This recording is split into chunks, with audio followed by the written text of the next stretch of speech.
All right, we'll go ahead and get started while people are still logging on. I'm just going to go over a couple things. First of all, thank you for joining today's webinar called Windows 101. My name is Laura and I will be today's moderator. Before I let Jose get started, I just want to mention that everybody has joined today with phone lines on mute. This just helps keep phone interference down for Jose. But since they are on mute, if you do have any questions throughout today's presentation, there is a question portal that you can just type in a question and we should have time at the end to do a quick Q&A session with Jose. We are recording today's session, so a PDF of the slides and a link to the recording will be emailed to all of our attendees. And then I just want to give a quick intro to Jose. He is our presenter for today. He is our regional sales director for the Building and Construction Products Group at Intertek. Jose has 24 years of experience in the building products industry and a widespread understanding of the various requirements that must be met to get a product to market, including the preparation of testing plans through the laboratory testing itself. With that being said, I'll pass it over to you, Jose. All right, Laura, thank you for that intro and hello to everyone, and thank you for being part of our webinar today. We started this webinar series back in early May, and we've had a pretty good turnout, and we appreciate that, and we hope they're educational, and I also hope that you enjoy them. So I hope that everybody has been safe, healthy, and positive during the last couple of months. Like Laura said, again, my name is Jose Colon. I'm the one of the regional sales directors for Intertek's Building and Construction Products business line. Today, I will be talking to you about the very, very, very basics of window and door testing. Really talking about just air, water, structural, impact cycling, forced entry, just like a very basic intro to that. But first, let me tell you a little bit about Intertek and our building and construction division and where we're at today.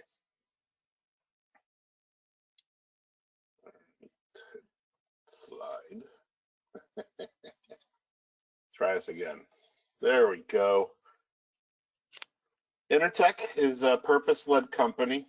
Our purpose is to bring quality and safety to life, and we are the world's most trusted partner for quality assurance.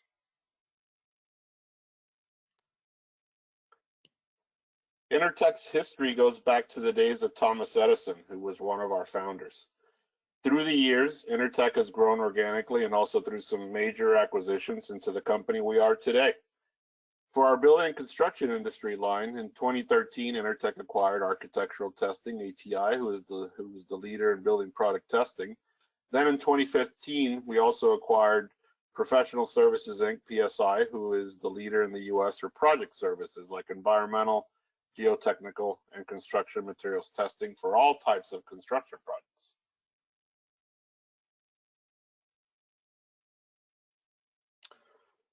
Intertek is uniquely positioned to deliver ATIC assurance, testing, inspection, and certification solutions all over the world with over 45,000 employees in 100+ countries and over 1,000 labs and offices.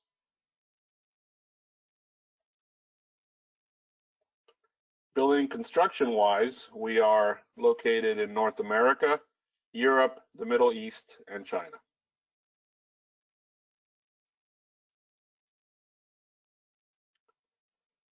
Here in the US and Canada, we are where you need us to be. A lot of these, you see a lot of dots on this map. We have 17 labs. The rest are locations for the project side of the business.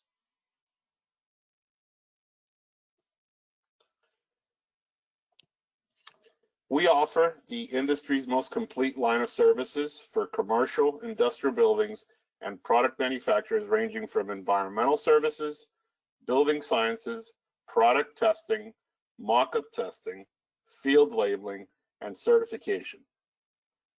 Now, to help with the COVID-19 problem, we are offering our ProTech services. Intertech ProTech is the world's first industry-agnostic, end-to-end health, safety, and well-being assurance program for people, workplaces, and public spaces, offering audits, training, inspection, verification, and certification solutions.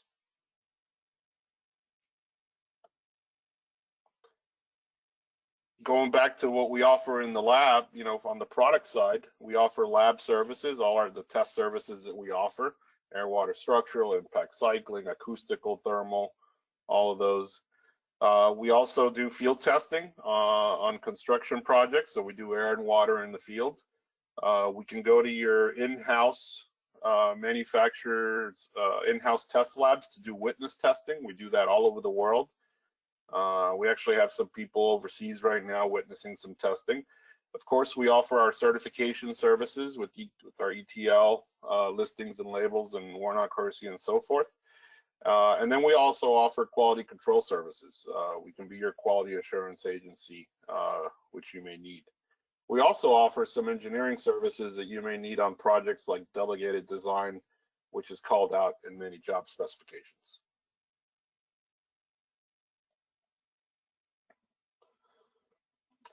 As a trusted independent third party, Intertech serves a wide variety of stakeholders in an unbiased and professional manner, working to find the problem and solution to any obstacle they may face.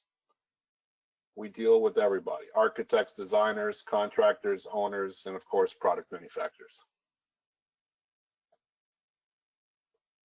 So now let's go into our presentation on Windows and what we call Windows and Doors 101.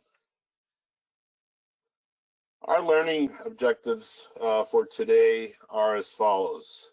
We will look at the basics of windows and doors, the reasons you test. We're going to learn some of the basic test methods we follow, like air, water, structural, impact cycling, and forced entry. Again, just the basics. And then we're going to go over some basic test planning guidelines that I love to work on, and Intertech is really good at in helping our clients get the most out of the testing plan we create.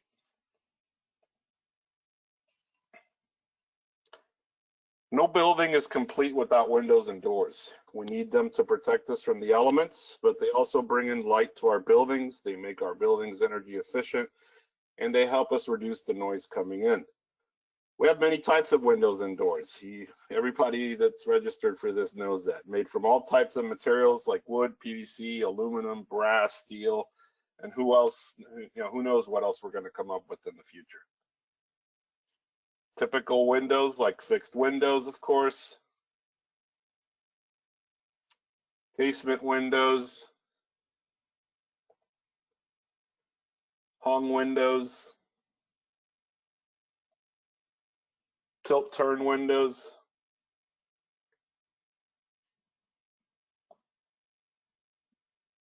horizontal sliding windows,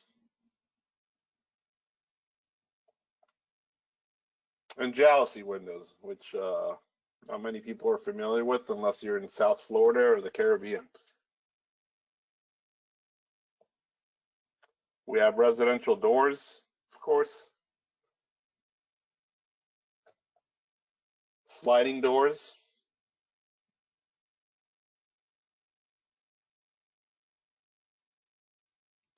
Bifolding doors. Some commercial entrance doors. And of course, some automatic doors, which are going to be awesome moving forward. No touch allowed. So we're going to be hopefully testing a lot more of those again.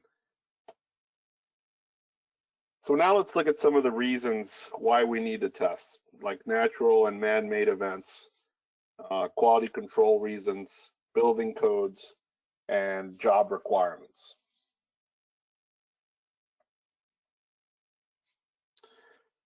Windstorms like hurricanes and tornadoes. We don't want that to happen to our buildings. Earthquakes. Big thunderstorms, Hurricane Okeechobee, like I still call them after living in Florida for years. Unfortunately, we have some bomb blast things to deal with. And of course, noise, but maybe not as much from planes anymore. But there's still noise out there. All companies now have some type of quality control program for their products when they are being made. Some of the larger companies have their own in-house test labs. Please note that we do design and sell the type of equipment that you may need to have an in-house test lab. We can give you a quote for those services. More and more companies are asking for inline test walls so they can test right on the assembly line. But I think quality control, making sure that you're going to have a product that is a quality product and a long-lasting product. If installed properly, if you test it in the lab, then if it's installed properly in the field, it should last for a long time. And that's the goal for that.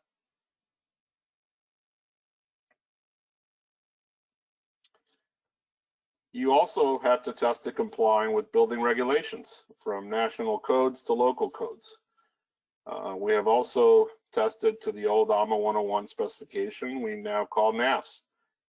We test to ASTM standards, Miami-Dade standards and codes, and of course others like NFRC for thermal testing. And there's other standards, codes, and test methods that we test to, but that could be a whole nother presentation.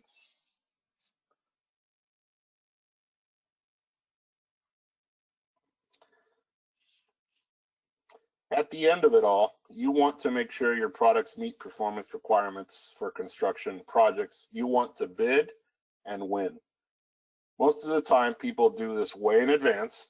They come out with a system, they do all of the basic testing they would need, like air, water, structural, thermal, acoustical, and so forth. More specific tests are added, like windborne debris testing for hurricane-prone regions, and also maybe some blast testing and blast calculations. But yeah, most of this is done way in advance. You guys, mostly everybody that's registered for this webinar knows that you have to have these performance requirements met before you try to bid something. But of course, there are some clients out there that wait until they win the job to actually test for the standards. That still happens. But then they pass. They have a system that's going to work. So.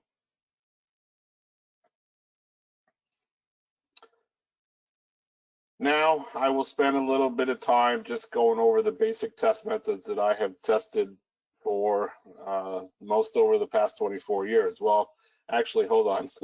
I stopped testing about 6 years ago, but I think these are the most common test methods that we do on a daily basis at all our labs. To me, the most common test methods are for air infiltration, water infiltration, structural loads, static loads. We also have impact and cyclic tests for windborne debris. That could be for hurricanes or tornadoes. And of course, forced entry.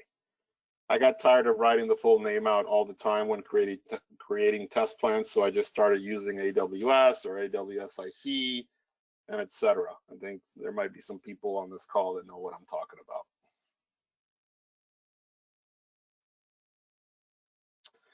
For air infiltration and exfiltration, we use ASTM E283. This test determines the air leakage rate of a test specimen assembly. Specified pressure difference is maintained across the specimen. It's usually 1.57, and then we also do it at 6.24 PSF. The resultant airflow through the specimen, the area, is measured and reported, and the pass-fail criteria are different throughout some job requirements and product types and per different, like the NAFS document. So you have to look and see what type of product you have, what type of rating you're going for, or what the per job requirements for the job to see what the pass-fail criteria is. For water infiltration, the most common tests are ASTM E331 and E547. In both tests, the water is sprayed at 5 gallons per square foot per minute, all in front of the unit. For the E331 test, it's a 15-minute static test. The pressure is applied on the unit for 15 minutes while the water is being sprayed on the outside. The E547 test is a 24-minute cyclic static test that runs with the water always running on the outside at 5 gallons per square foot per minute, but the pressure on the inside of the unit is cycled. So you have 5 minutes with pressure, 1 minute without, 5 minutes with, 1 minute without, and it goes on for a total of 24 minutes. These tests determines the resistance of a specimen to water penetration. Water is applied to the outdoor face of the specimen. The resultant water penetration through the specimen is measured. Usually the pressure we test to is 15% of the positive design pressure. Some ratings and standards require it to go to 20%. And then there's certain job specifications that may even have it higher. And then there's certain clients that they test to what they need to test to pass for the standard or the job spec they're going for. And then they'll do an extra test for a really high pressure just to have that to make sure their system can withstand a higher load. And then pass-fail criteria, we're just looking to see what water comes in. It can't pass a certain point, but that's a whole nother presentation also.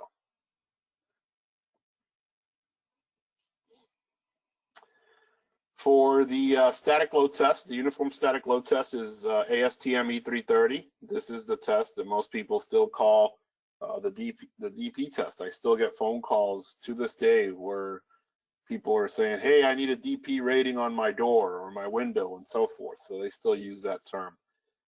This test determines the structural performance of a specimen under uniform static air pressure differences. We test only the specimen structural performance, not the adjacent construction. Positive and negative design pressures are performed. The resultant structural deflections are measured.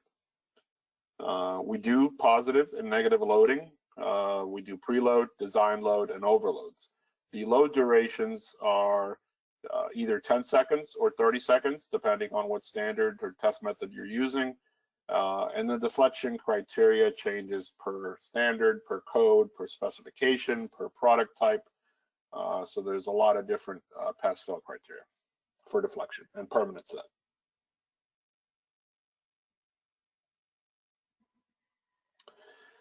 The forced entry test for windows is ASTM F588. For sliding doors, it's ASTM 842.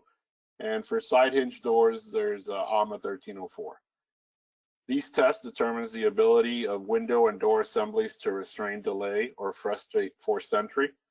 All exterior fasteners and loose components items are removed. Specific loads and forces based on the grade that you want to achieve. So on the ASTM standards, F588 and F842, there's different grades, 10, 20, 30, 40, the most common one being grade 10.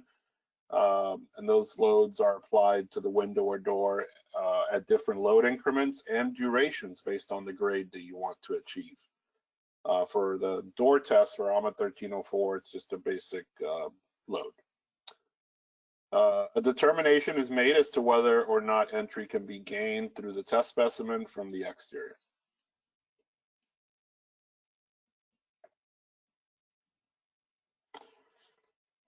For windborne debris, testing, the missile impact testing, it's all about TAS 201, ASTM E1886, and ASTM E1996. I think everybody knows what that is. There are different types of missiles depending on location, the location of the building, what wind zone it falls in, and things like that. So for large missile, there's different missile levels. I think the most, this large missile is for systems that are going to be used below 30 feet in elevation. And the most common method that most people use is the level D for ASTM, or the standard missile used for TS 201. So it's a 9-pound 2x4 at 50 feet per second.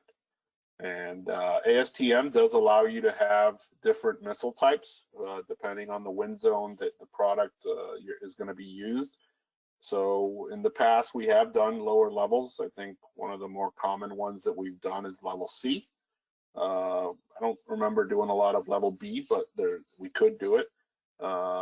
And then, of course, there's also level E that ASTM has for essential for enhanced facilities. That is a 9-pound 2x4 at 80 feet per second, a little bit faster. Of course, also for large missile, there's also, I didn't really mention them here because it's not common, but you also have ICC 500 for tornado testing, which is a 15-pound 2x4 at 100 miles per hour. So that's a very strong test. For anything used below 30 feet in elevation, it's always, back in the day, it used to be roof gravel, some roof gravel that we used to go to a gravel pit in South Florida and pick up buckets of it and get an ASTM stamp on it because it met a certain requirement.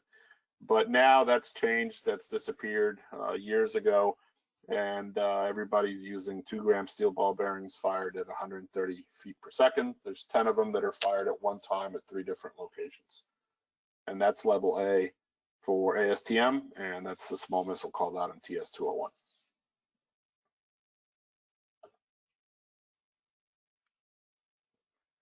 So impact location wise, it's typically 2 impacts per type of infill.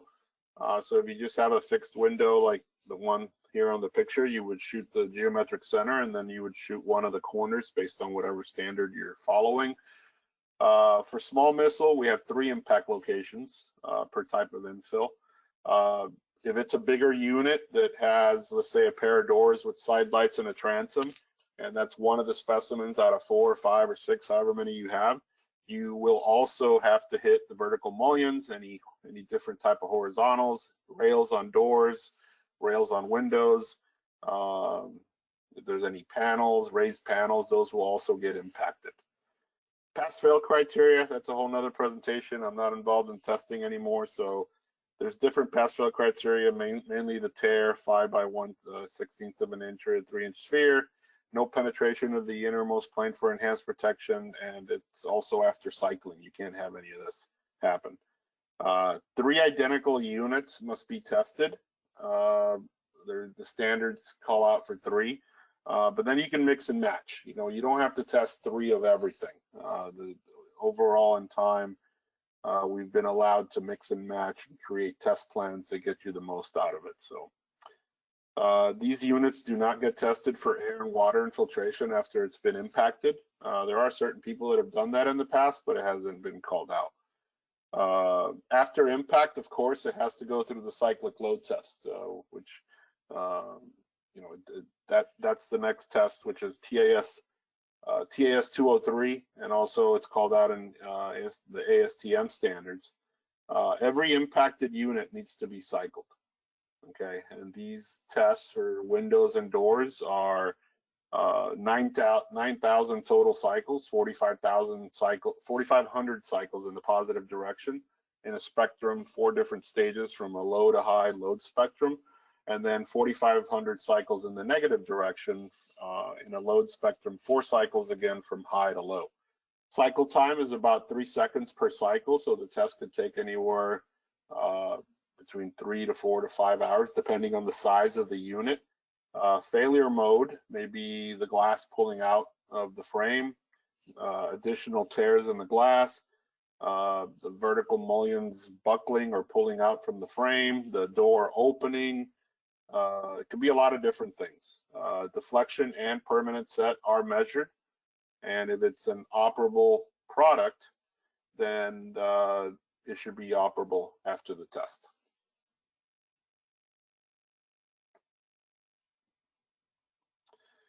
All right, now I'm going to go over some basic test planning, which is what I like to do. Since I started working back in 1996 at Hurricane Test Lab in Riviera Beach, Florida. Some of you probably know that. Over my first couple of years, I learned how to create test plans by watching my boss, Banu Abraham, meet with clients to discuss their needs for their products and what they were trying to sell in the South Florida market. So I learned from that. I also learned when he would invite me to go with him to Miami-Dade. We used to go to meet with Jamie Gaskin back in the day once a week at the Miami-Dade office to get test plans approved for clients. We excelled at that, and clients liked that. I think he also invited me also so he could drive on the HOV lane. But all those trips helped me get to where I am today. And to this day, just this past week, just a couple of days ago, Manu and I still work on test plans together. So when someone calls me and says they need window testing or any type of testing, or someone on my sales team still to this day says they have a client that a door that they need testing for, I always ask them the same question. Why do they need a test? Then I ask if they have a wish list, because sometimes we get people to call and says, oh, I need a test, I need to get my window Miami-Dade approved. Okay, well, that can mean many things. Okay, first you got to find out exactly what they need, because it's not as simple as it used to be when people were testing one product line with one type of glass and one type of installation. Nowadays, people want the world, right? And my goal is to get the most out of your testing with the least amount of testing. It really is. Yes, it's all about finding work and things like that, but I'm trying to help you out when we create a test plan. And so yeah, when people call and say they have a door or a window they need to test, there's a lot of different things that we need to find out first so we can properly prepare a test plan that will get you what you're looking for. You might be doing this because it's a job specific project that you're trying to get approved for. You might be doing this because you want to get a Miami-Dade approval or a state of Florida approval. You might be doing this to go to Texas Department of Insurance, or you might be doing this to get your window and door certified per NAFS. So there's a lot of different ways that we can go about this. And the most common things that I ask for, and I'm probably there's probably some people on this call is going to tell me, Jose, you missed some things, I'm sure. But what I ask for the most on a wish list is what type of product it is, okay? What type of material, wood, PVC, aluminum, etc. The different installation methods that you want your product to have when you get approved, the different sizes. A lot of people ask, oh, is this going to be covered? Is this not? Look, if you test a 5 by 10 piece of fixed window, well, anything smaller will be covered by what you tested. It will be covered by whatever design pressure that you tested to. You could not go higher. You could not go bigger. So you want to make sure and test your products to the sizes that will cover you for what you need or to compete with your competitors. But you also don't want to test something huge if you don't know what it's going to do. Test what you sell the most. That's something to look at. You want to know if it's in swing or out swing, which way it operates, how many different types of hardware, multi-point, single point, all those things. The glazing types, if it's impact or non-impact, that's the biggest question. So then you get into interlayer types, right? Or if it's going to be monolithic glass or insulated glass. And like I said earlier, back in the day, it was just a basic system. One company has a fixed window they want to test with one type of glass and one type of glazing method, and that's it. But no, it's not like that anymore. You now want to get everything in there. You want to test with every single type of interlayer. You want to get monolithic and IG approved. You want to do wet glaze. You want to do dry glaze. You want to do tape glaze. You want to do gasket glaze. You want to have direct set mounts. You want to have build outs, different framing systems, different configurations. You want to be able to put windows side by side with transoms, with side lights. Same things with doors. It's not just a single door, it's a pair of doors. If you test a pair of doors, a single is covered. But then if you want a pair of doors with side lights, you need to test them with side lights. And then also, and more importantly, also the markets you want to sell in. Depending on what type of testing you go after, you may be doing testing that covers you really everywhere, right? But sometimes you'll test for something that only covers you in one specific area. So that's my wish list. I hope that helps. If anybody has any questions after the presentation, let me know. Most of the test plans are basic, if non-impact, depending on what approval you're looking for. You may just need one unit for air, water, structural, and forced entry, or some other auxiliary test per the NAFS document, which is the most common, that will require you to do some additional testing. If non-impact, then going for Miami-Dade or the state of Florida, you may need to test 3 identical units of the impact unit. These units will be shuttered in hurricane-prone areas. They must have a shutter in front. We also test shutters. Those shutters for impact, we measure how much they move during impact, and that determines how far the shutter can be from the unit so it doesn't break the glass when it gets impacted. But we're not talking about shutters. So the more you want, the more we need to figure out. If we're going the impact route, 3 identical units need to pass impact and cycling. That's the basic part of it. But if you want additional options from your wish list, we need to know that in advance so we can create a test plan that covers everything you want to get. Our goal with our test plan, is to get you the most for your approval with the smallest amount of testing possible. It's all based on your wish list.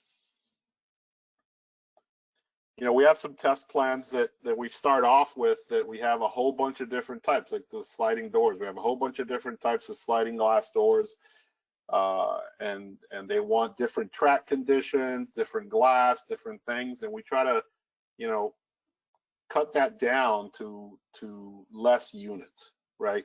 So for something like this is a test plan for commercial and steel and glaze entrance door system. So you can see we created a test plan that has 4 units only. They all get tested for TS 201, 202, 203. So basically air, water, structural, forced entry, impact, and cycling, just total 4 units. And the test plan we created has the assumptions that what we expect to get in the approval, and that's pairs and single doors will be covered, all 3 hardware types they're trying to achieve, the removable mullion that they wanted, 4 types of frame installation. So you can see some of them go into concrete, wood stud wall, CMU block wall, steel, 4 different types of thresholds, and then also the light kits that we're testing there. So, you know, this could have been maybe 9, 12, you know, maybe units that some labs may tell you to test when you really don't have to. So that's something that I think Intertek excels at. This was another door system that we created a test plan, wood doors, which has glazed panels, raised wood panels. They also wanted shaped doors. They did not want transoms and side lights. I could have easily incorporated that into this test plan by putting on specimen number 1. I could have had a fixed side light on the left. I could have had another single door on the right. And then on the second unit, specimen, let's say number 2, I could have put a transom on top of that. And then in addition to that, I would have then added arch top fixed window and a eyebrow fixed window to get fixed windows approved. But this test plan also includes in-swing and out-swing. So again, you know, this could have been more than 6 units based on what they wanted to get. As you can see, this one has also different installation types, hinge types, and so forth. So, you know, just tell us what the wish list is and we'll create a test plan to cover that. This is an example of one of those trips to Miami-Dade County. Actually, it's one of the test plan submittals that we turned into Miami-Dade County for our client, and we got it approved. And it's, you know, we sent it down with our recommendations, and then they marked it up, putting it on impact locations, what the exact test methods are, which they agreed with what we had on there. They just wrote it. I wanted to make sure we covered large missile, small missile, a whole bunch of different track conditions and panel configurations. So this is just an example of the type of work that we can do. Last one, promise. This one covers tilt turn windows and casement windows. These are in swing and out swing and fixed windows for an impact approval. So as you can see, I got 3 tilt turns, 3 casements, and 3 lights of fixed glass that are being impacted. This could have been separate units, right? You could have just done single units and be done with it. That's what people think. But I asked that question: do you want to be able to put these side by side, right? And things like that. So that's why we created this test plan. Specimen number 1 and 2 get the full gamut: air, water, structural, forced entry, impact cycling, and then the specimens 3, 4, and 5 just get impact cycling, and that gets them an approval to put windows side by side however they want to, fixed, tilt, turn, and casement. Doesn't give them transoms because we didn't do any transoms. They could do fixed on their own also. So this is a test plan that covers that. So some key takeaways from my presentation, my very basic presentation, is I think we all know what windows and doors are, but there is always something new that somebody wants to test. There's many reasons you have to test because you want to or have to. Hopefully you now know why I put AWS ICFER on my notes and test plans and things that I may work with you on. And I want you to use that also.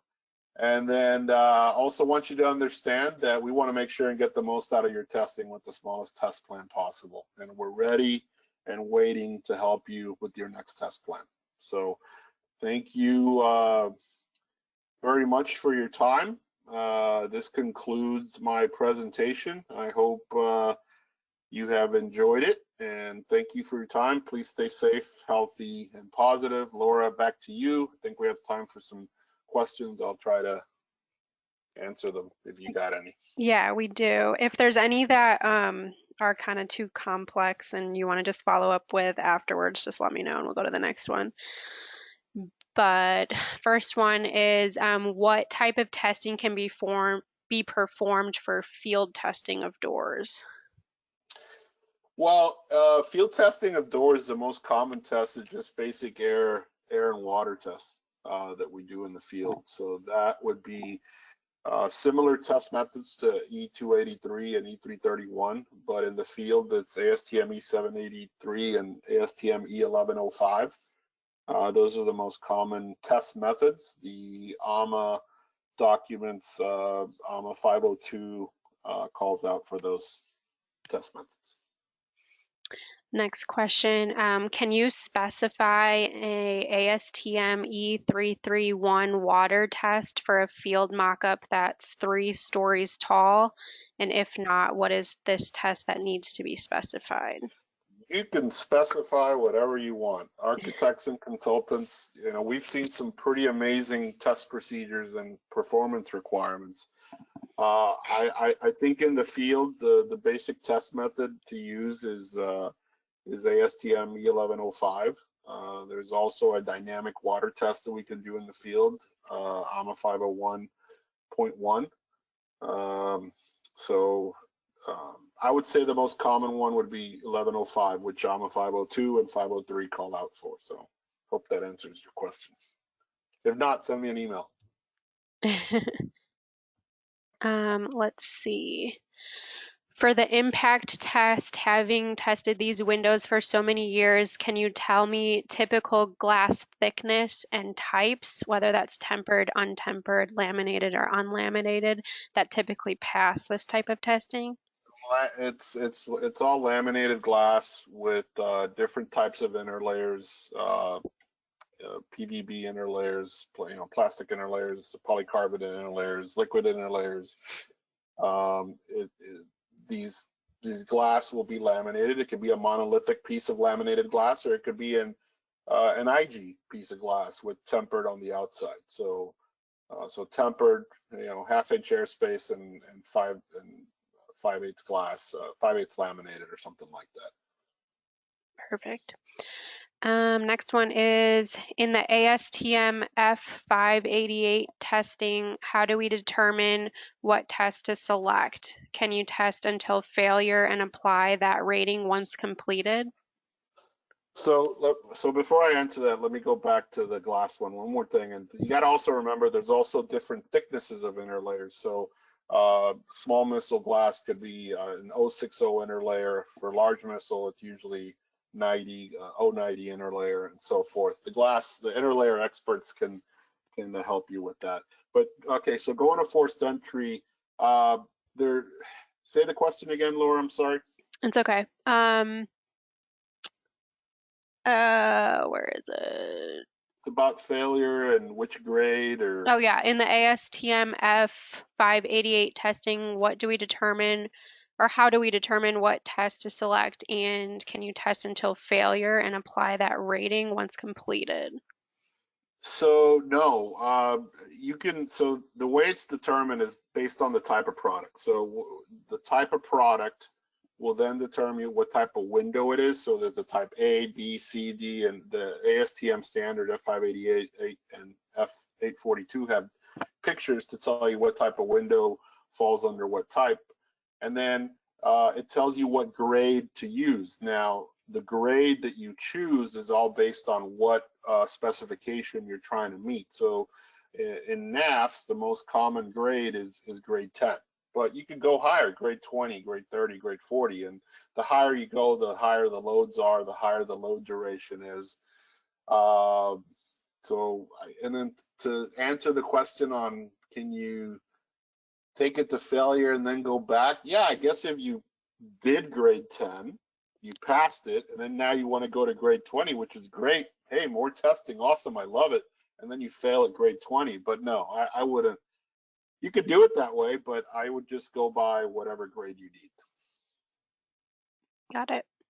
Next question is, why is the tornado test method so much more stringent than the hurricane impact tests? Higher wind speeds. These are design wind speeds that are used that are up to 250 mile per hour wind speeds. So we're talking about something completely different there.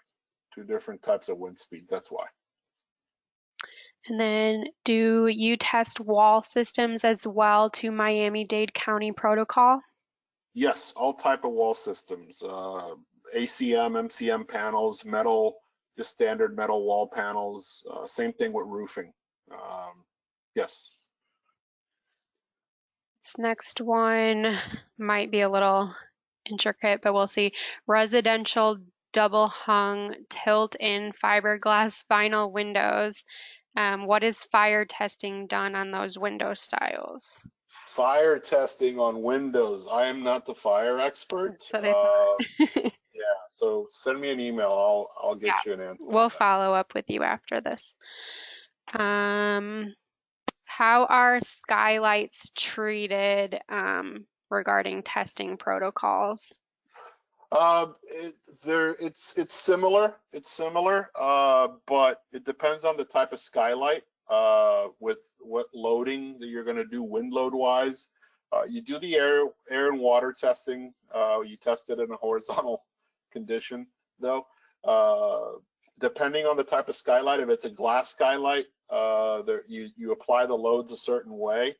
And then if it's a plastic skylight or a double dome skylight that you have, there's different loading for that also. So it's similar, but a little bit different.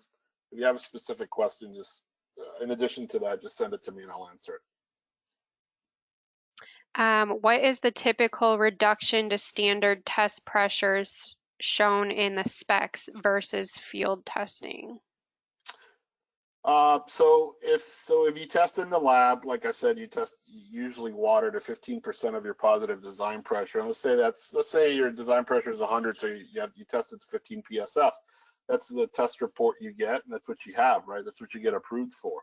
If you go to a job, if you bid a job and you win it, and the performance requirements call out for field testing based on ASTM E1105, then you got to test to whatever the job specification is calling out the test, which might be 15 PSF, because that's the performance requirements for the window. Now, if that job brings up that you have to do the field testing per AMA 502 or 503, then you get to do the 2/3 reduction, so you could do the 10 PSF in the field instead of 15.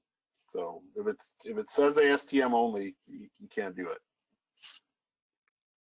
Next question is, for the maximum tested size, does it mean the area or the dimensions of either side?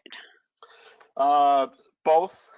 So area-wise, yes, but you brought up skylights earlier, so if you have a, how do I say this right and not say it wrong? If you have a 5x10 skylight, you cannot do a 12x4 skylight. How about that? Does that make sense?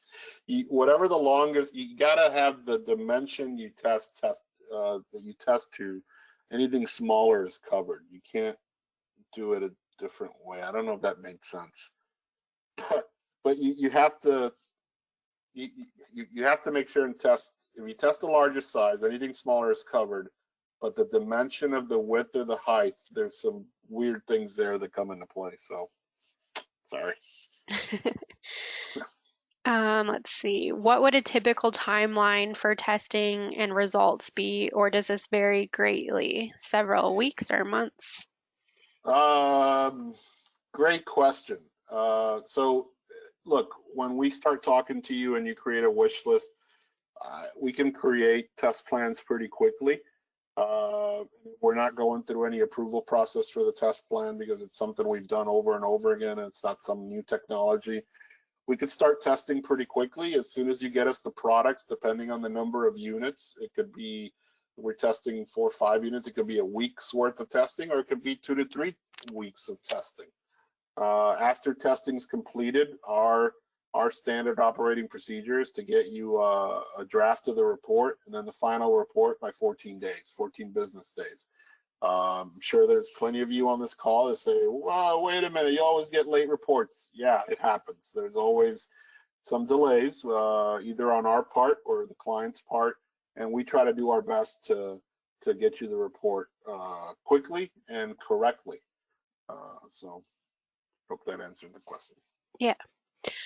We'll do a couple more. What would be a reasonable representative number of tests in approximately 200 windows and sliding glass doors? Whoa, 200. Look, it all depends on how many different configurations you want for that sliding door. If you want pockets, how many different track conditions, how many different panel and sizes and glass types. We've gotten it down to 6 units, 4 units, but it could still be 10 or 12, depending if how much you want to cover. So, yeah. Next one is AWS deflection measured from center point of inner pane with force applied to outer pane?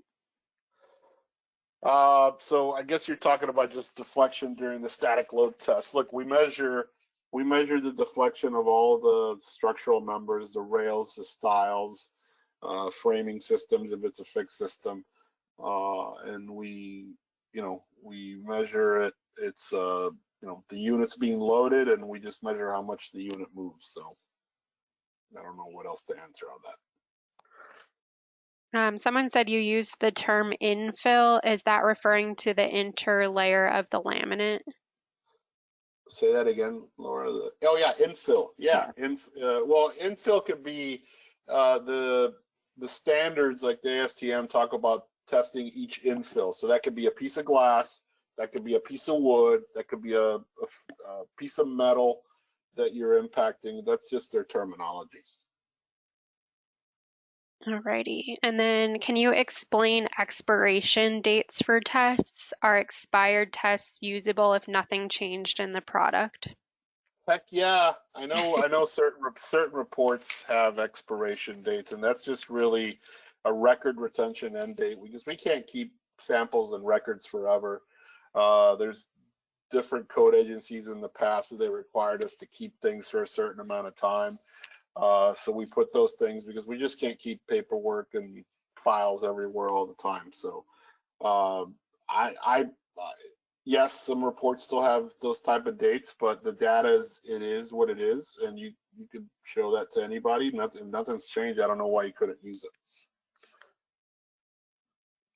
The next one is regarding flood testing. Is that something that you think you can answer? Other than we can do it, yes, if you have a flood testing requirement that you're trying to achieve, or test to, we have done a lot of those in our Florida lab, in our New York and Farmingdale, Long Island lab, and York, Pennsylvania. So if you need any flood testing, let me know and we'll get somebody to contact you yesterday. Yeah, we'll follow up on that one. But he's also asking if we offer witness testing for it and then certification as well. Yeah, we could if it's depending on the size, yes, we do witness testing at manufacturers' locations. We do it on job sites. Of course, now with everything we're going through, I don't know, with travel restrictions and who can go where and blah blah blah, but we can definitely do that. And if you need some type of certification, I'm sure our certification team can figure something out. Perfect. All right. I'm going to do one more and then we'll follow up with everybody afterwards because there's a good amount. So, Okay. last one. Have you created test plans for impacting slash static wind load testing for revolving doors? Wow. Yes, I have not done that in a while. The ones we've quoted in the past, I think maybe we've tested one, but there's several companies that I've done test plans for in the past that got scared when they got the pricing. And they say they don't, and they always ended up saying, "Oh, we don't need the testing. We just need air and smoke, and that's it." But it's always something I've thought about. It's like I wish we were testing more revolving doors. Hmm. Alrighty. Well, there's a good amount left. I'll go ahead and send these all to Jose, and somebody will definitely follow up with you in the near future. But thank you, Jose, for the great presentation, and thank you everyone for joining today. I hope you all have a great rest of your weekend. Thank you. All right. Thanks, Laura.